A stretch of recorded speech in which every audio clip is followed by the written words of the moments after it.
Отново в отговор на моят въпрос от една дама, която ме помоли да запиша видео. Защо, когато срещна много стабилен, свестен мъж, така квалитетен, всъщност аз се правя на незаинтересована и го отблъсквам? Това отново важи не само за жените, но и за мъжете. Много често срещано и при мъжете, да.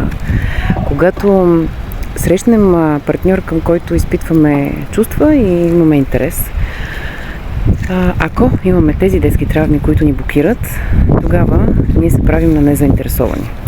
Ако върнем назад във времето, някъде когато сме били деца, е имало един родител, който много често ни е обвинявал, ни е порицавал. Моят любим втори дом. Но днес тръгвам и реших да запиша това видео за вас. И ако са ни наказвали, или са ви наказвали, в момент, в който сте се изразявал или изразявали, т.е. не сте имали право на мнение, не сте имали право на чувства, не сте имали право на емоция да покажете, защото емоцията, чувствата, изразяването е било равно на дистанция, на критика, на изчезване от страна на родителя.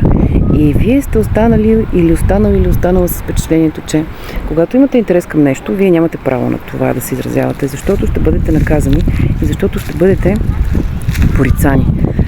Разбира се, това е една малка част от цялата картинка. През терапията съм виждала много по-дълбоки неща, но в най-общия случай е това. Така че винаги терапията е добър вариант. И ако искате да срещнете качествен партньор, вие трябва да предложите качество. Вие трябва да сте достатъчно стабилен или стабилна, за да може да устоите на разговорите, за да може да устоите на караниците, за да може да устоите на това да се заявите и да кажете да се заявите по здравословен начин и дори да бъдете отхвърлени, да не се притеснявате, защото отказът не е нещо лошо, а отсява правилните и неправилните хора. Така че имате право на изразяване, имате право да кажете да, аз те харесвам и аз искам това и това, и ако ви се откаже, не сте деца, които да не можете да живеете без родителите си.